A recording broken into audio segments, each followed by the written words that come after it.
Olá pessoal, seja bem-vindo. Hoje nós estamos aqui com a TV Jurídica. Nosso entrevistado de hoje é o Dr. Jonatas Peixoto. Seja bem-vindo, Dr. Jonatas Peixoto. Obrigado pelo convite, Ednei, meu amigo, É de longa data, de hein? longa data, já à disposição. Prazer revê-lo. Dr. Jonatas, fala pra gente quem que é o Dr. Jonatas Peixoto. Logo a primeira, né? É. O Dr. Jonatas, ele é um advogado, um homem que veio da Polícia Militar, né? Minha base é Polícia Militar, 10 anos de Polícia Militar. Hoje já há 10 anos advogado, 12 anos como professor universitário, mestre em Direitos Fundamentais e agora doutorando em Direitos Fundamentais pela Universidade de Santa Catarina, a UNOESC. É autor de livros, já estou indo para o meu quarto livro, Rapaz, já. Tudo.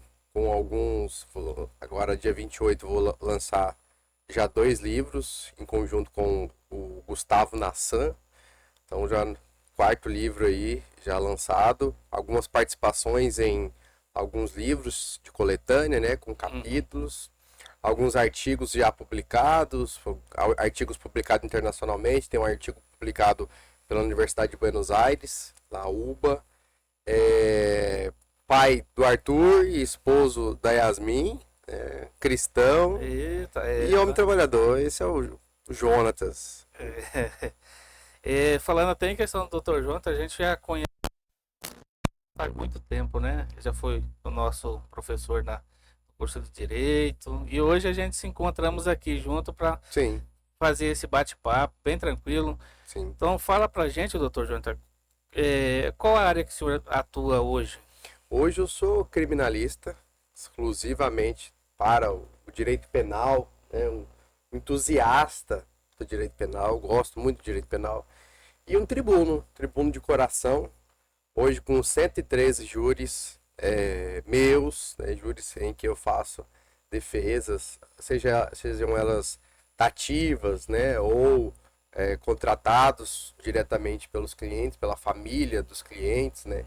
Então hoje eu sou um advogado bastante efusivo, atuante no Tribunal do Júri, que o Tribunal do Júri é uma arte, né? O Tribunal do Júri, ele é um local onde muitos colegas advogados, principalmente colegas que não são do criminal, não se arriscam fazer, né? Até mesmo aquele criminalista prudente, que não tem habilidade com o Tribunal do Júri, não se arrisca, né? Eu costumo dizer que é o Tribunal das Lágrimas, Tribunal do Choro, Tribunal da Dor, aonde só cruza a barreira da balaústra e vai até a sarjeta do desesperado, do réu, do aflito, o advogado combativo, o tribuno, né? Então ali a trincheira do Tribunal do Júri, ela demanda certa habilidade de convencimento, a habilidade de transmitir para os jurados a verdade, né? Transmitir para os jurados a defesa, de fazer uma produção real, fiel. E não adianta só dominar do direito, tem que dominar de pessoas, tem que saber de pessoas, tem que saber convencer as pessoas.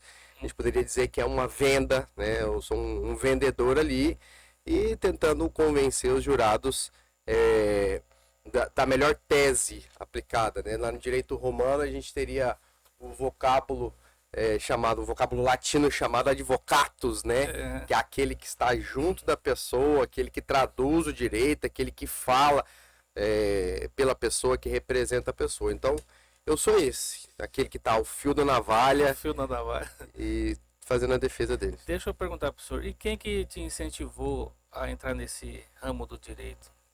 Como que foi a história do senhor para chegar nesse... A minha primeira faculdade foi música. O senhor tocava qual instrumento? Eu toco ainda. Toca ainda? Engano as pessoas, Tá na enganando. verdade, né? Eu sou um estelionatário da música. Eu toco violão, instrumentos de corda, né? Violão, contrabaixo, alguma coisinha ali de guitarra, de teclado também, canto, né? De vez em quando dá uma... Sou Cantor. ministro do Senhor, né? Ministro do Cantando Senhor, na igreja. Mas aí o que me incentivou, eu fazia muito concurso, eu fui bastante incentivado pela minha mãe em fazer concurso.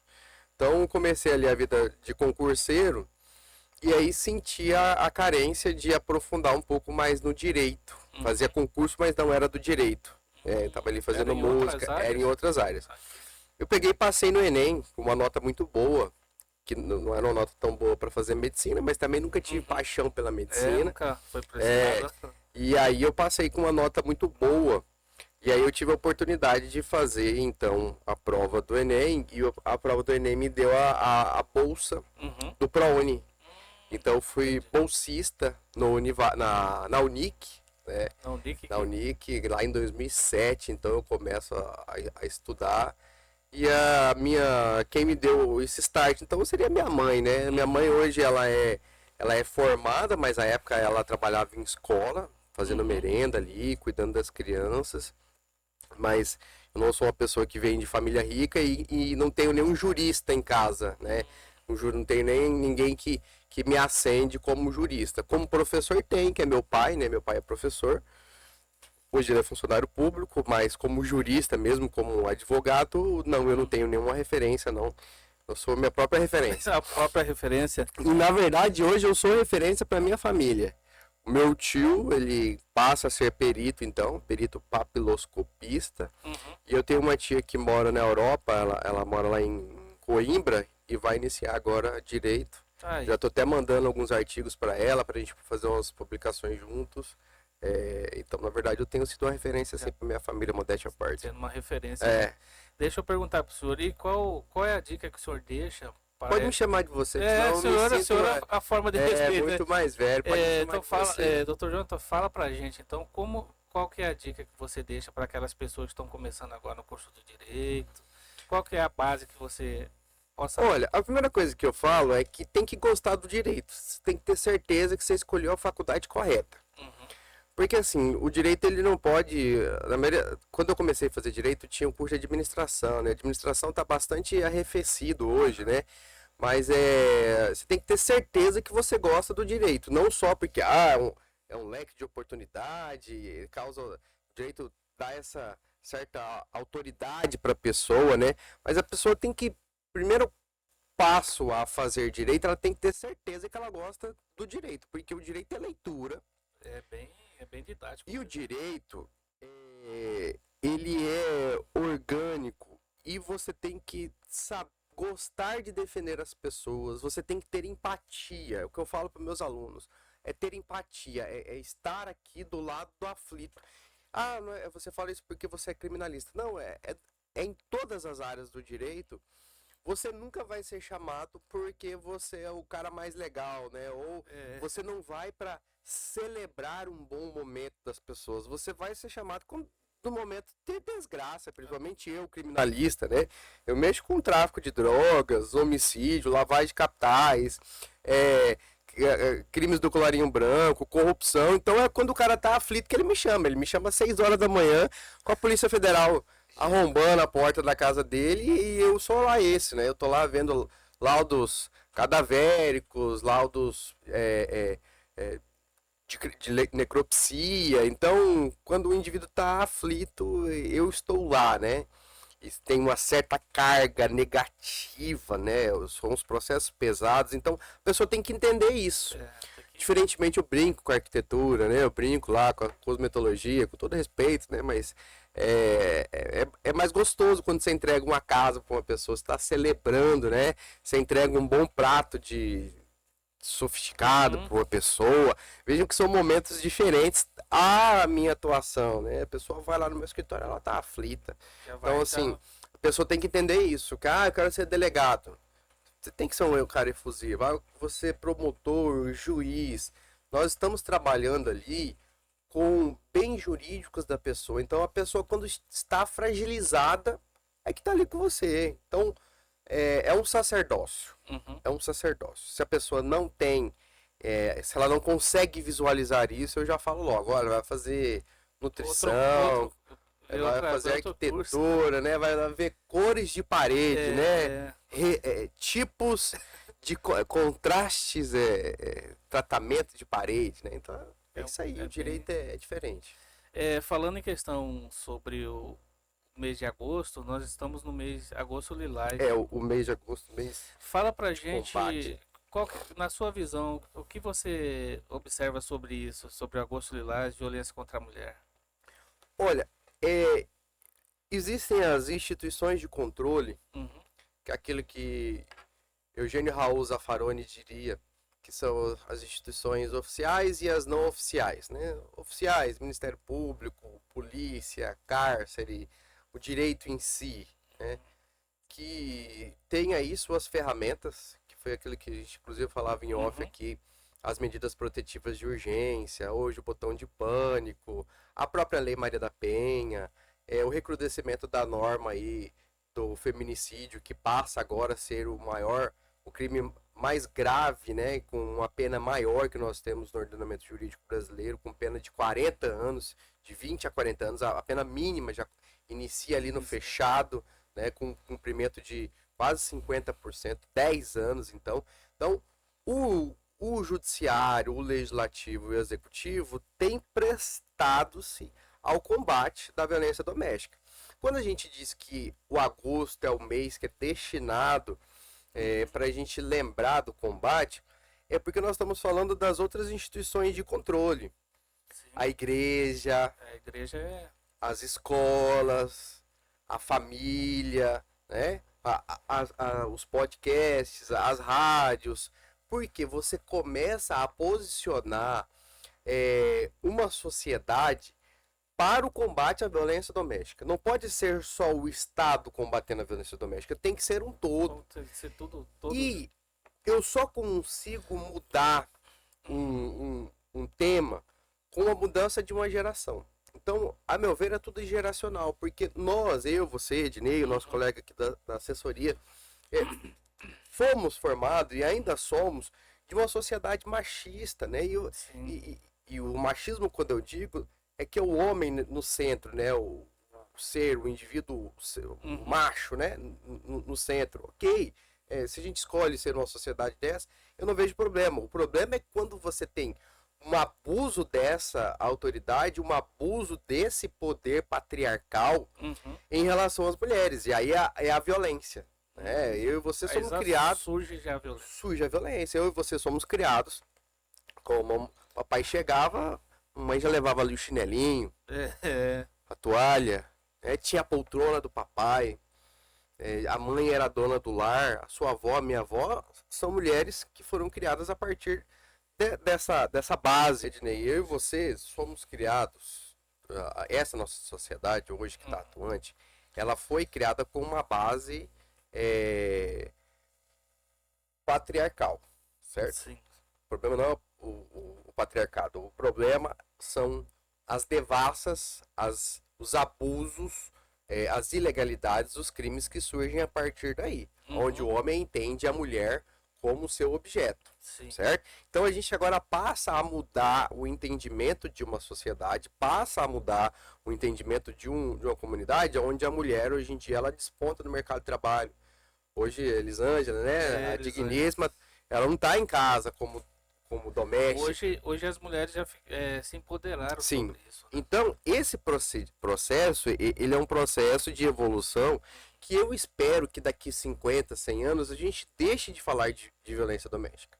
Porque hoje nós temos um crime específico para isso, feminicídio.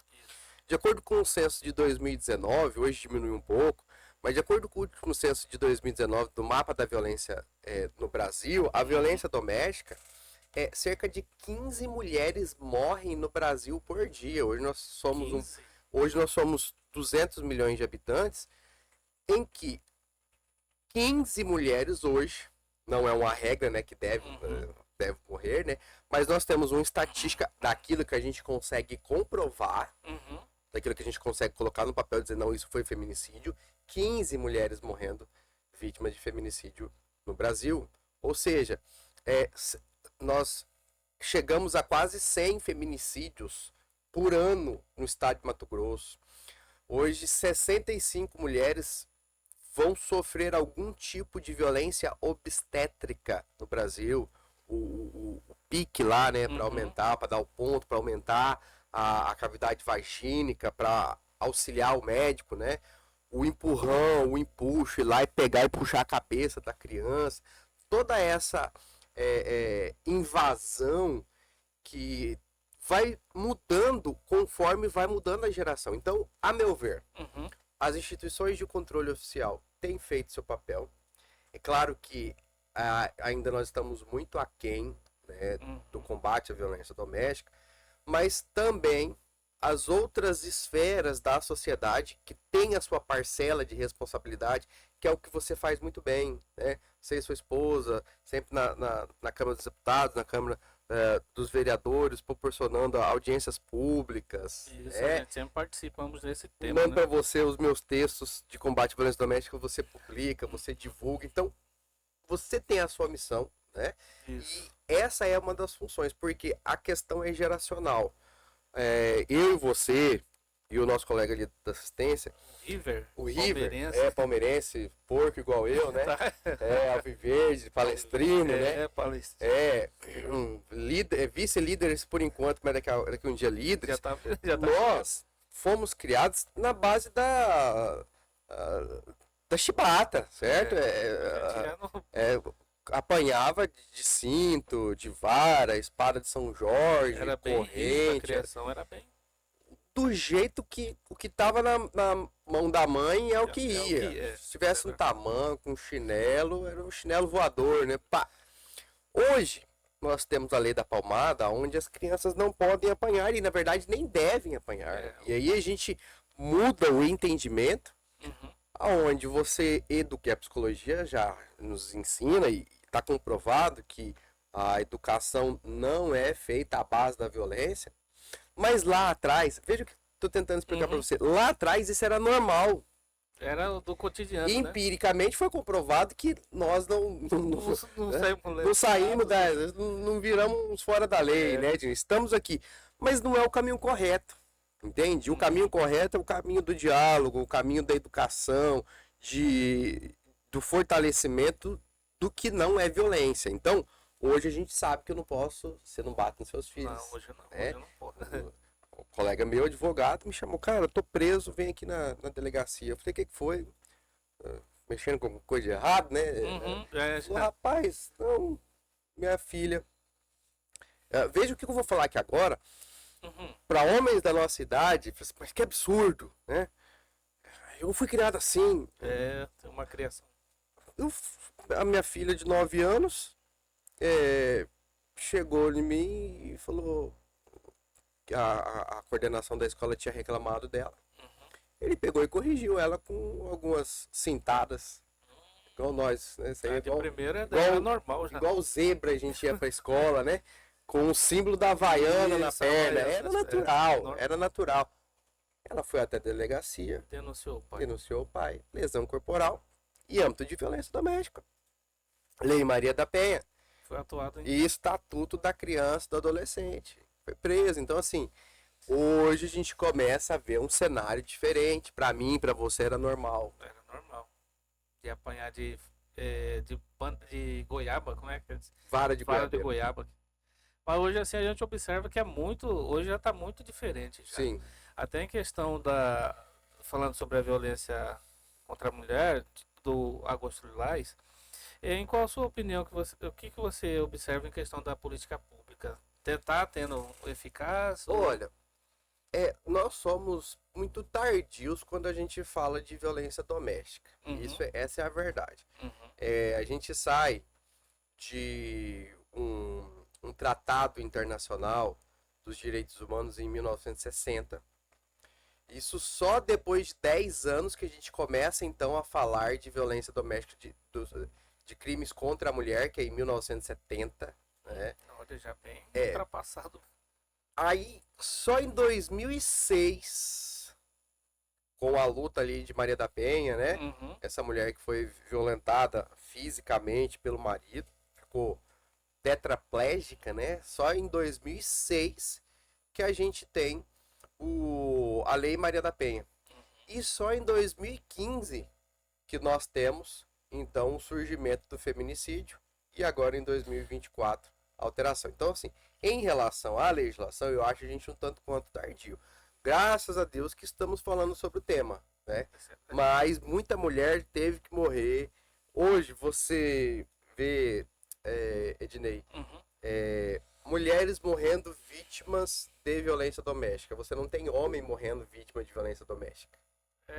Isso aí é verdade. Isso aí é uma coisa que está muito agravante, né? Sim. E deixa eu perguntar para você, sobre o feminicídio. O feminicídio é o que? É um crime torpe sem a É, vítima? Explica um pouco pra gente sobre o que que é é o feminicídio. feminicídio? Hoje ele está no artigo 121A do Uhum, Código Penal, com pena de 20 a 40 anos, que é o crime de matar mulher pela condição do gênero uhum, feminino, não do sexo feminino, uhum, e sim pelo gênero, porque hoje nós temos o reconhecimento das mulheres trans que podem se valer de acionar tanto a Lei Maria da Penha, as medidas protetivas de urgência, quanto uhum, serem sujeito passivo, polo passivo do crime de feminicídio. O que é o crime do feminicídio que explica lá o seu parágrafo 2º A? Estar em uma relação doméstica, familiar e afetiva. uhum, Doméstica é coabitar no mesmo lugar. uhum, Familiar, laços sanguíneos ou laços afetivos, marido, esposo, namorado, namorada, ex-namorada, né? Não, uhum, não é uma relação hetero afetiva, e sim homoafetiva também pode ser reconhecido, o artigo 5º ali da Lei Maria da Penha, do Estatuto da Lei Maria da Penha, uhum. ele dá também essa abertura. Então, o que é o feminicídio? Matar a mulher pela condição do sexo feminino, por estar em estado de vulnerabilidade em relação ao seu agressor, seja no âmbito doméstico, familiar, afetivo ou pelo menosprezo quanto ao sujeito mulher. Ah, vou matar a minha ex, vou matar Uhum, a atual do meu antigo marido, do meu ex. Então, o feminicídio é isso. entendi. Falando agora também sobre as medidas protetivas. Assim, até em questão, já tocando nesse ponto da medida protetiva, nós tivemos um caso na nossa família, até o senhor foi um dos colaboradores que deu suporte para Uhum. nós. Na sua visão, você acha qual seria, assim, o fundamento dessa medida protetiva? É, a medida protetiva, ela é uma questão paliativa, Uhum, certo?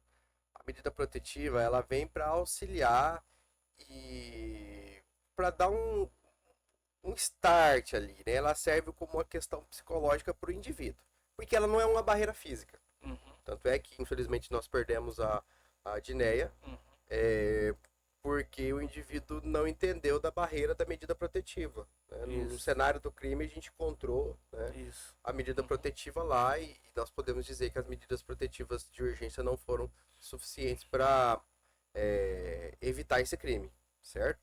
Mas em alguns casos, ela serve como um alerta.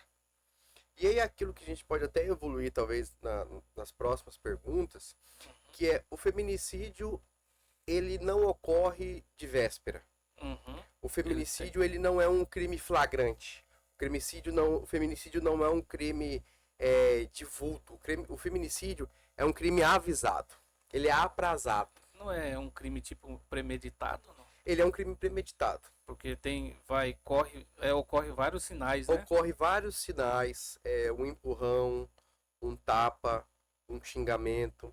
Eu sempre falo para minhas alunas, para elas serem orientadas quando elas forem, né, profissionais Uhum, que atuarão nesse tipo de crime, é que a mãe sempre avisa, né? Minha filha, é, esse indivíduo, a sociedade avisa.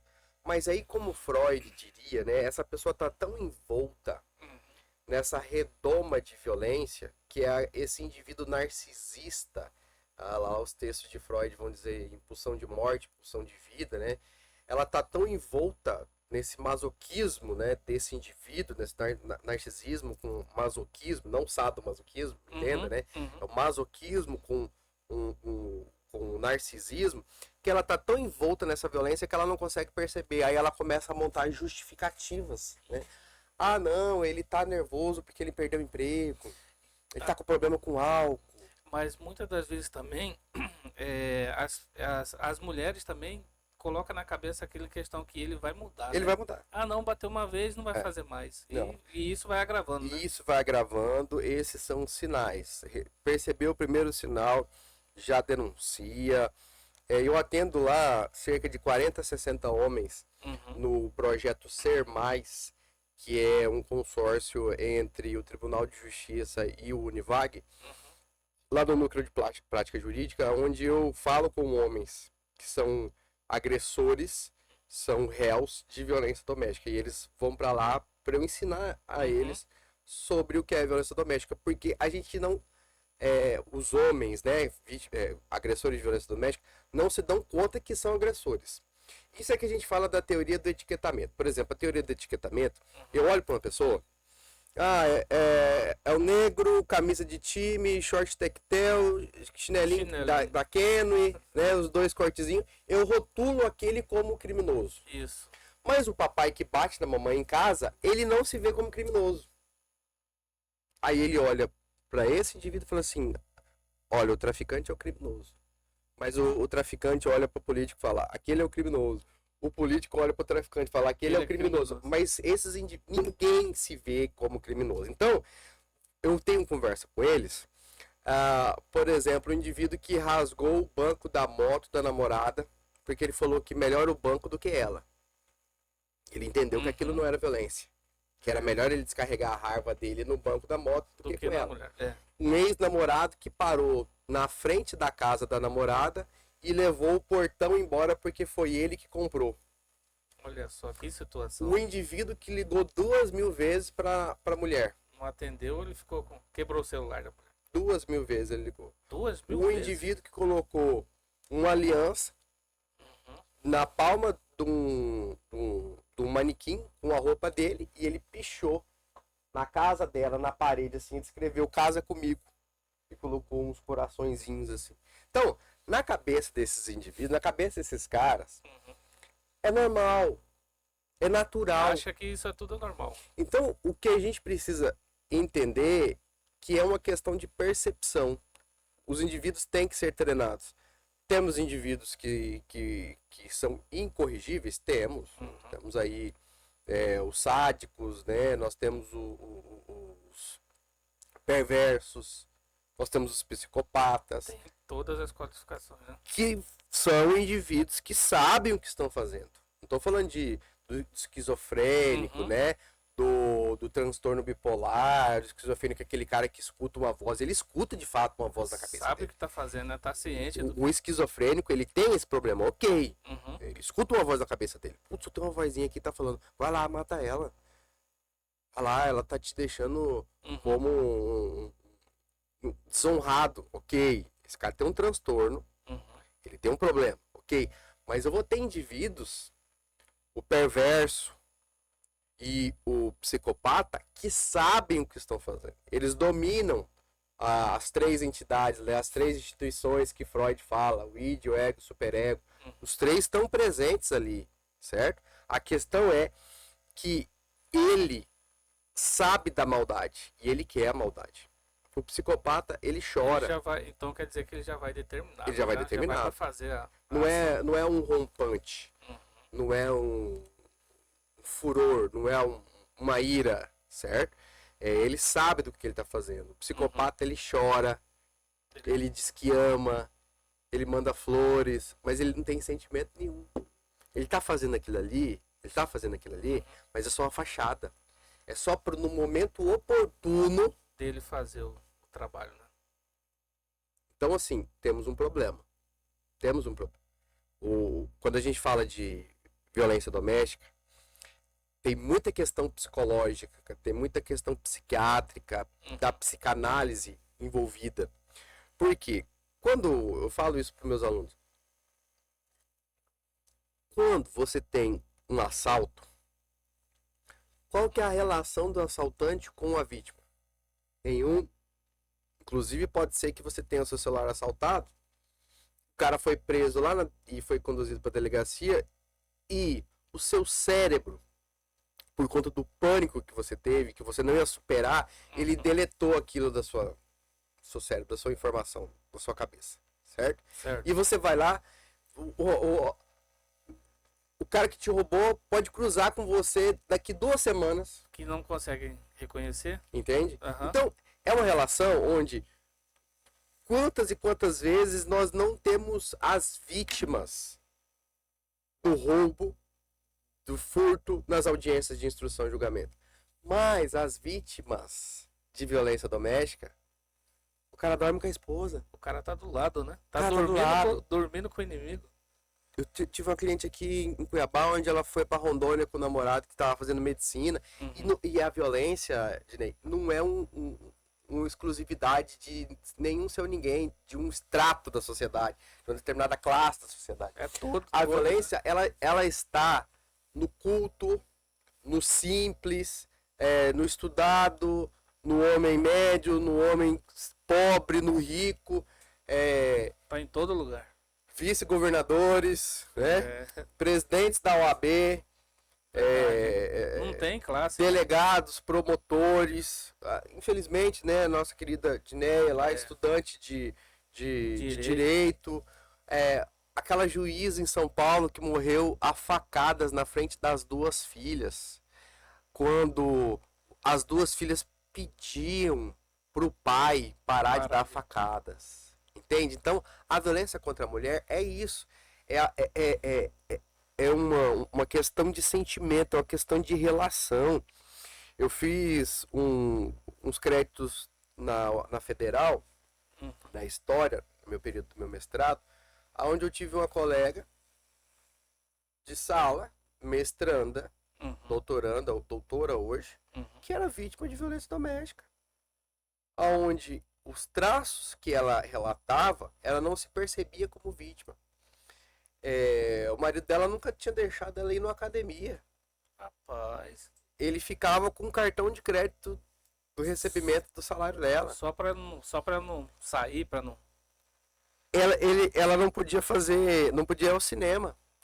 Os créditos que ela cumpria do mestrado, ele ia antes, via os professores, Pra depois. para depois deixar ela fazer a matrícula. É Isso nós estamos falando de uma professora já estudada, né? mestranda da Universidade Federal, da Universidade Pública, e não estava se dando conta. Um certo dia, eu com meus bedelhos, né? O tema me foi entregue como um sacerdócio, então eu tenho que fazer, né? Cumprir a Cheguei missão. nela e falei assim, olha, colega, eu não queria intrometer na sua vida não, mas você está sendo vítima de violência doméstica. E ela nem percebia isso? Nem Achava percebia. normal? Achava não, normal. meu marido tá E aí eu falei isso estressado. com ela me olhou concentrada e desabou a chorar. Aí abriu a visão de. Aí ela foi falar com o marido. Uhum. Semanas depois o marido tava perseguindo ela pra matar ela. Um dos radialistas, não falo nomes, eu não posso falar nomes, não né? pode. Mas indivíduo influente em Cuiabá, radialista, transmitindo. Ele transmitia rádio, né? Falava de futebol, né? Aí depois Em casa mudava. Já. O indivíduo. Então violência doméstica é isso, tá? Violência doméstica é o crime do pai de família. É o crime do sujeito. Ele trabalha. Quando a polícia aborda alguém na rua, e aí essa pessoa que está sendo abordada, ela não quer ser abordada porque ela não se considera criminoso. Ela fala assim, eu não sou vagabundo, senhor, eu sou trabalhador. Trabalhador. Mas ele chega em casa e ele bate na mamãe. E aí ele não se vê como criminoso. E nisso aí também agrega também questão até da bebida alcoólica, né? Muitas das vezes chega alcoólica é o a abertura start, de todos né? esses. Porque a bebida alcoólica, ela tira os nossos freios morais, que são uma das regulações do indivíduo, que são aquilo que regula a ética do indivíduo, né? Então ela tira-lhe os freios. Então quando você tem alguém que está bebendo, você pega a maioria dos casos que me contam lá, aí eu escuto a conversa. Não, a gente estava num domingo, aí eu comecei a beber. A conversa sempre começa assim. Doutor, certo? começou isso. Isso sempre aí, começa isso aí com a bebida. o início, né? É o start. Fala pra gente também quais são as principais características que distinguem o Tribunal do Júri Popular e de outro sistema judicial.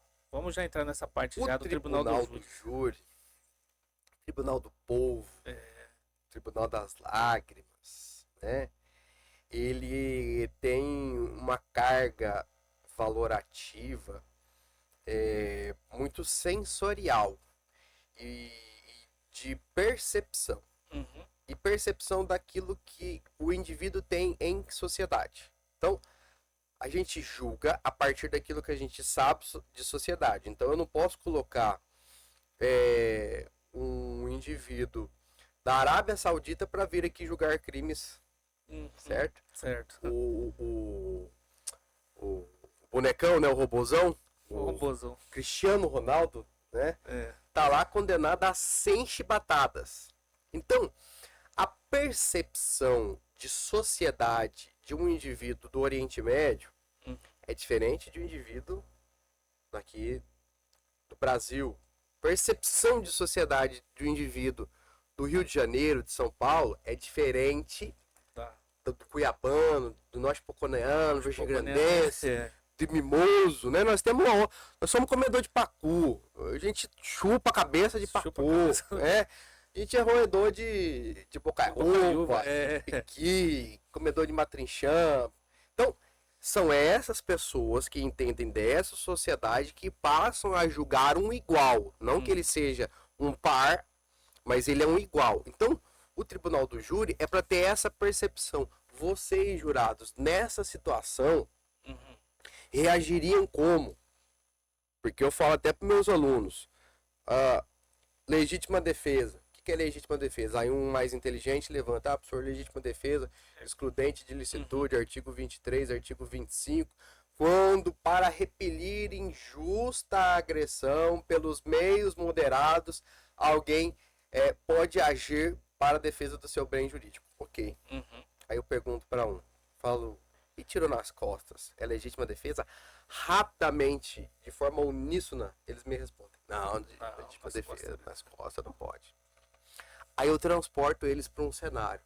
Eu falo, imagine só, o pai de família, trabalhador, no sua motinha 160, chegando em casa, ele não teve condições de pagar o seguro da moto, porque ele teve que pagar o IPVA da moto, porque senão, se não fosse bandido, sim o Estado tomando a moto dele, Isso, que é um absurdo. O imposto é muito alto mesmo.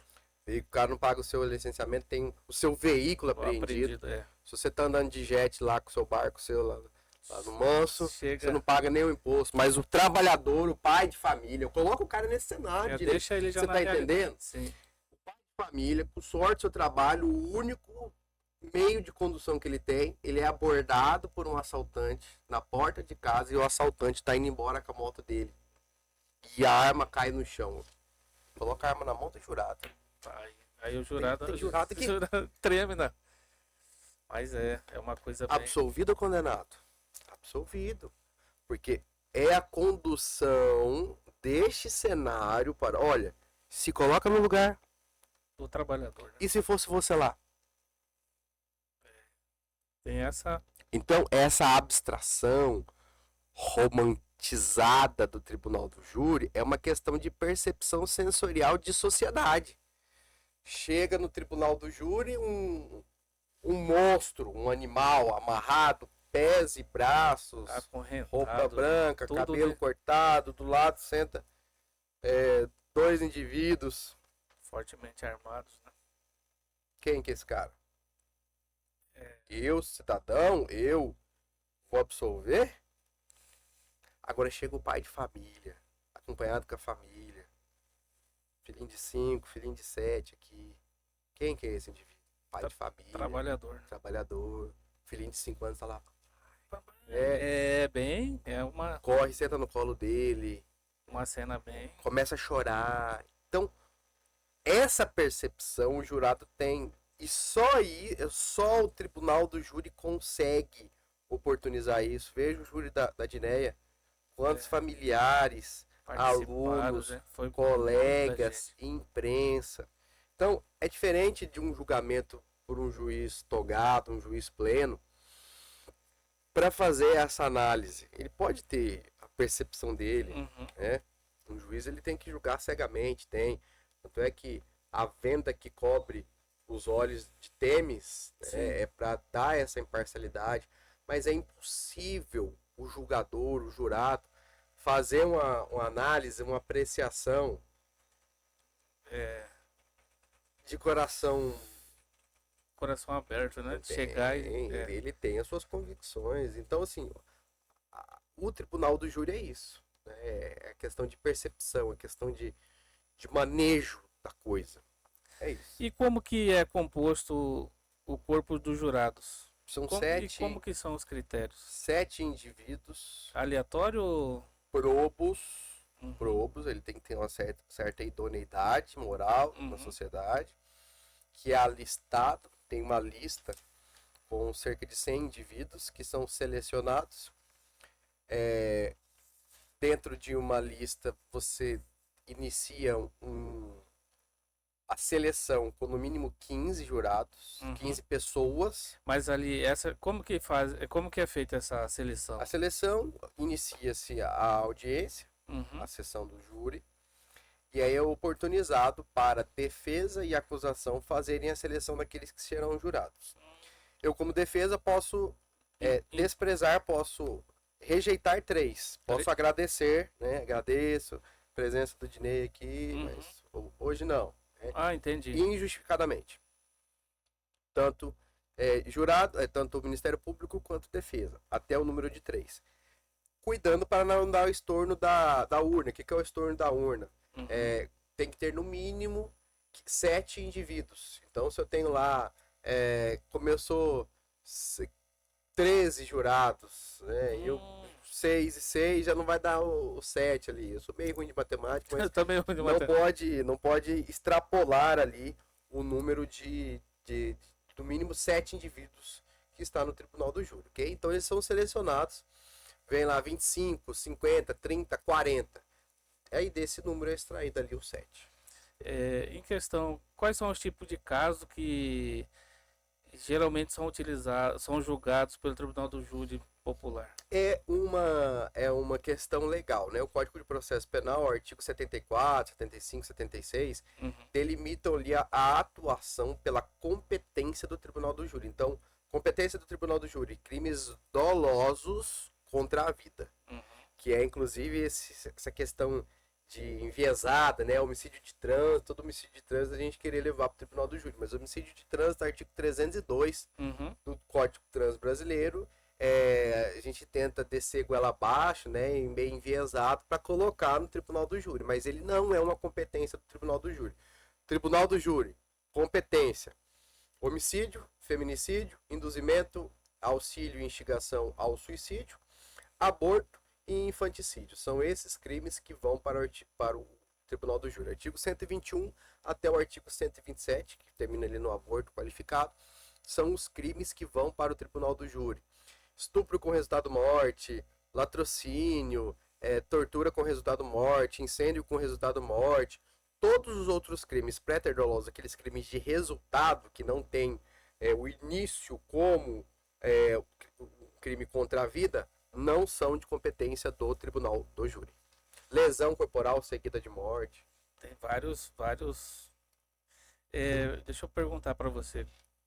Como o direito à defesa é garantido durante o processo do Tribunal do Júri? Como que ocorre isso? Então, nós temos teses defensivas, né? As teses defensivas estão lá, ali no artigo 397 do Código de Processo Penal, de forma preliminar, no Tribunal do Júri, artigo 415, 414, 419, causas de desclassificação, de impronúncia, e a absolvição, que é o artigo 386. Estar provado que o fato não existiu, estar provado que o fato não é crime, estar provado que o fato existiu, mas não é esse o autor do crime, ou as causas de dúvida, que é o que nós chamamos no direito de indúbio pro réu. Na dúvida, absolva o réu.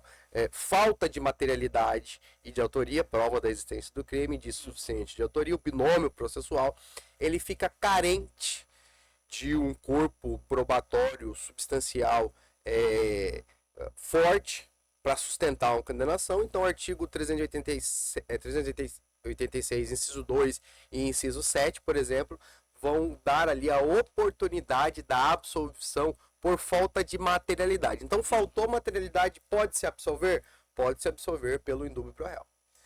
River, tem alguém que mandou mensagem aí? Coloca na tela aqui pra gente aqui, vamos ver aqui. Vamos lá. O Dr. Jonatas vai responder aqui, vamos ver se. Agora. Qual foi o caso mais desafiador que você já defendeu? Olha, que eu defendi. Sim. O mais desafiador, eu diria que foi de uma pessoa. É claro que o advogado ele conduz as defesas, certo? Tem elementos que a gente não traz à tona.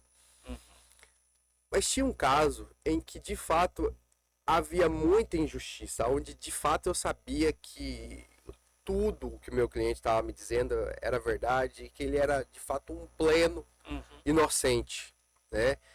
Porque existem casos, Ednei, que, como a gente diz no tribunal do júri, tem que ter lealdade, tem que ter hombridade. Advogado, ele não pode conduzir a mentira, ele tem que conduzir a verdade. E eu conduzo meus clientes nesse sentido. Falo, olha pai, aqui não dá, aqui é condenação, mas é uma condenação no mínimo possível.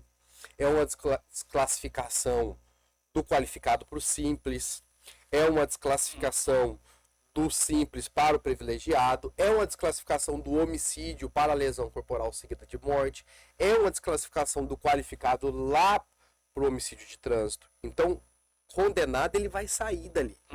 E 90% dos indivíduos têm noção disso, porque verteram sangue alheio, mataram uma pessoa, sabem de sua responsabilidade. Okay? Mas não querem ficar encarcerados. É o que a gente consegue fazer. Uma lesão corporal seguida de morte, numa conversão, uma desclassificação do homicídio qualificado para o que é o correto, que é o homicídio de trânsito.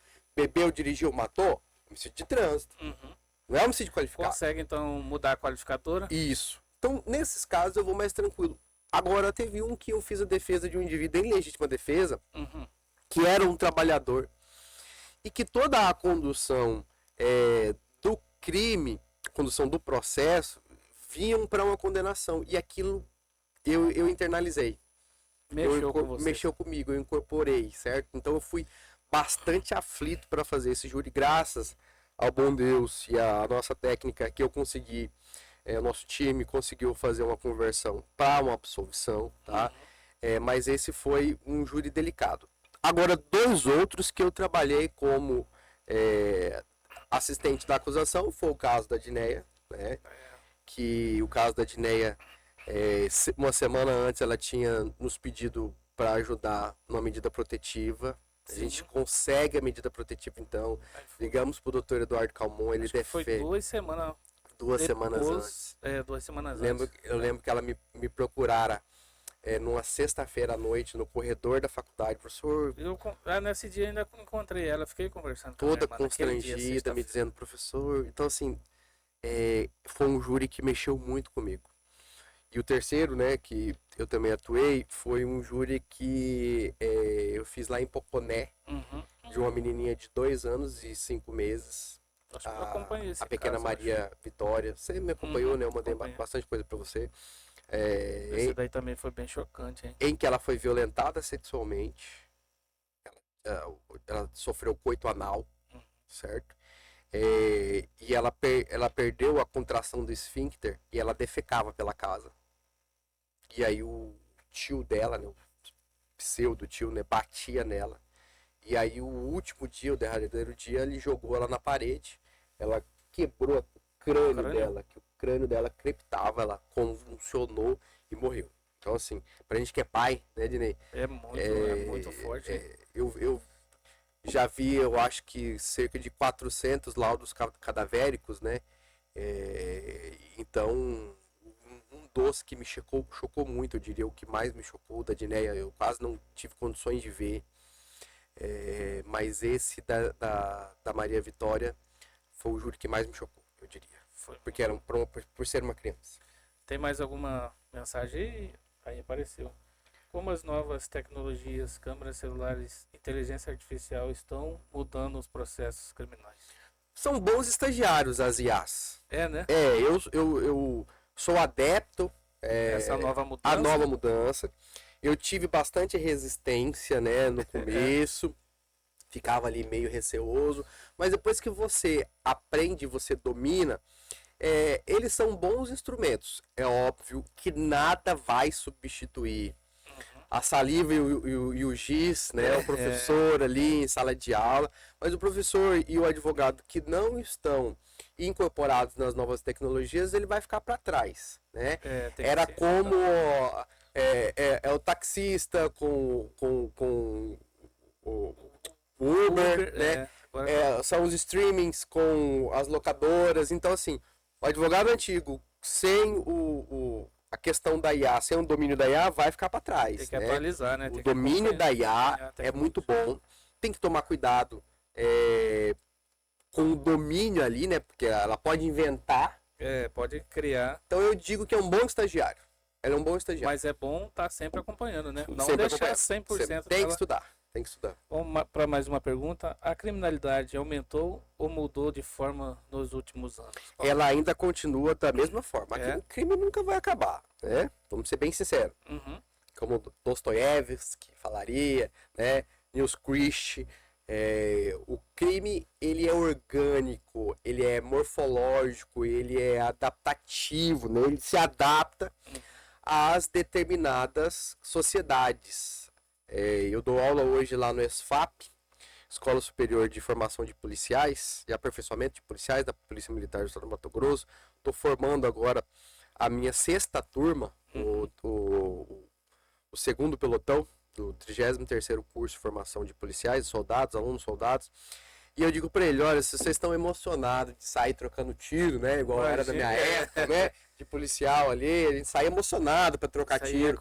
Saía com gás, com tesão, com vontade, né? Vocês não vão ter mais isso. Hoje, qual é a criminalidade? A criminalidade está na web.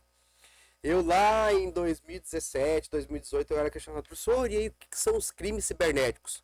Hoje nós sabemos quais são os crimes cibernéticos. Você teve no seu celular, recebeu no mínimo hoje 3, 4 ligações que eram produtos de estelionato. Então o que nós temos hoje, a forte atuação, até mesmo por conta da questão do Comando Vermelho, das facções, que tem o seu regimento interno, que tem o seu regulamento, dizendo ali para não roubar trabalhador, celular, moto de baixa cilindrada, não tem violência doméstica na quebrada, né, nas regiões periféricas marginalizadas, mas hoje a atuação criminosa está bem organizada, né? Organização criminosa, lavagem de capitais, tráfico de drogas é a atuação. Tem mais alguma pergunta aí, River? Quando você coloca... Dr. Jonas, fala pra gente sobre os seus livros. Tá? Nós estávamos conversando em off, que vai lançar a 4ª edição. Como que é o nome do livro? São 2 novos livros, né?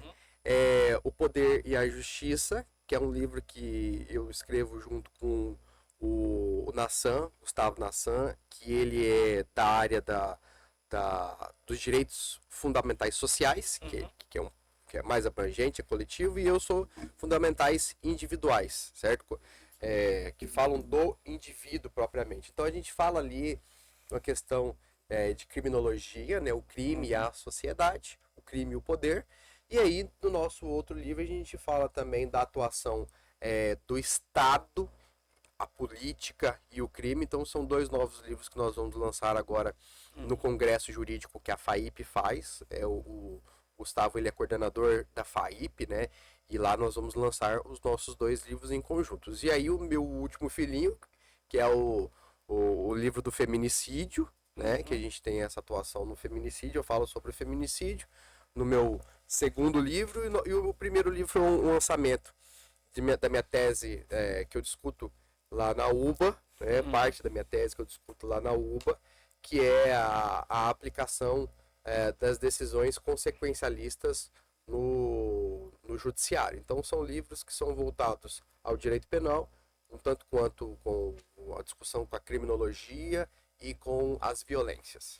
Eu já quero, em prontidão já aqui, convidar o senhor também já para fazer esse lançamento aqui também, para a gente ter outra para divulgar. Vamos dar um gás. Feliz. Vamos feliz. fazer. Vou trazer os livros aqui. Trazer o livro, vamos te presentear. Vamos já sortear também. Sortear aí para o seu público. Vai ser bastante. Tem mais pergunta aí, River? tá? River tá cheio de O perguntas. Brasil está preparado juridicamente para lidar com golpes digitais, invasões, vazamentos de dados em larga escala? Não. Ainda está fraco ainda? Qual que é a sua opinião sobre isso? Os golpes digitais é aquilo, é a questão do domínio das IAs, né? Uhum. Isso. Se você hoje tem ligações de vídeo, você hoje tem vídeos que enganam até o indivíduo que domina muito de IA. Eu tenho lá o professor Bruno Rocha, lá no Univag, colega meu de magistério, de sala de aula. Uhum. Ele domina as IAs, é um cara bacana para trazer aqui. Vamos fazer Ele fala sobre as deepfakes, né? Deepfakes é colocar o rosto de outra pessoa ali, num cenário, e até fazer a criação, ele cria vídeos a partir dos seus traços que consegue enganar muito bem. Então, hoje, eu diria que a deepfake é a cerejinha do bolo dos crimes digitais, das fraudes eletrônicas, né? O mundo migrou para isso. Então, hoje, o problema não são mais os crimes reais, são os crimes digitais. E a nossa polícia, ela está se preparando? Está se preparando.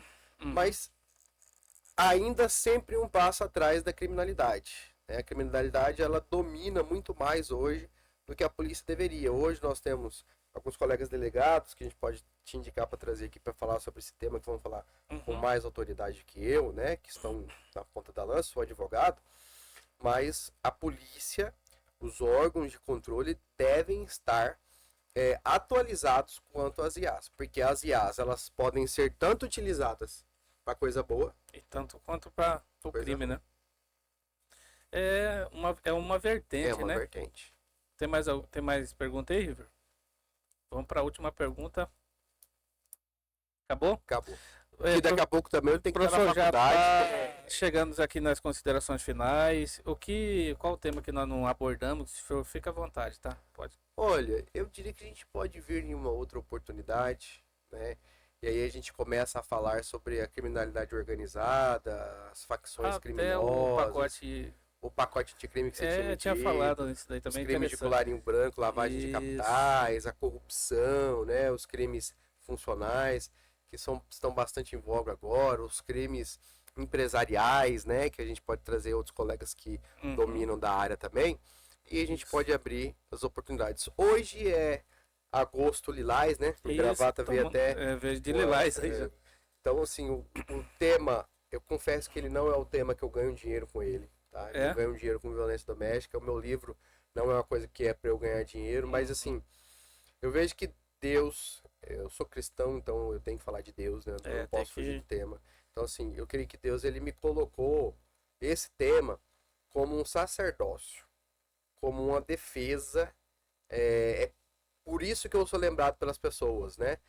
Como uma defesa. Eu já fui em televisão, já fui em rádio para falar do tema, e as pessoas perguntam, mas você é um homem, né? Falando de violência doméstica. Eu falei assim, foi essa a minha missão, certo? Isso foi me incumbido. E eu tenho por mim que eu não preciso ser um cachorro para defender os animais. Eu não preciso ser uma árvore para defender o meio ambiente. Eu não preciso ser mulher para defender as mulheres. Até mesmo porque eu tenho uma em casa. E quem me pariu e quem me colocou no mundo foi uma mulher. E uma das mulheres que eu mais amo na vida, que se chama minha avó e a minha mãe. São minhas duas mães, né? Então, são pessoas que eu amo muito. Né? Minha mãe 1 e minha mãe 2. Eu sempre brinco com elas, né? Então, são as pessoas que eu... Como que eu não vou fazer essa defesa? Certo? Eu tenho sobrinhas, eu tenho irmã, eu tenho mãe, tenho tias, né? Como que eu não vou fazer a defesa dessas mulheres? Então, hoje eu diria que o tema que está em voga, que a gente tem que falar, né? É o combate. A violência doméstica, o combate à violência doméstica é responsabilidade de todos. É isso. Então tá, pessoal, estamos chegando aqui no final do podcast TV Jurídica junto com o Dr. Jonatas Peixoto. Muito obrigado pela sua participação. Ainda vem, quando for lançar o livro, nós vamos trazê-lo de volta aqui, já está convidado já. Convocado. Convocada, né? E também nós já vamos fazer também até sorteios de livros aqui. Fechou. Vai ser um prazer. Beleza? Então ficamos por aqui, até a próxima. Próximo, pessoal. Tchau, tchau, pessoal. Obrigado.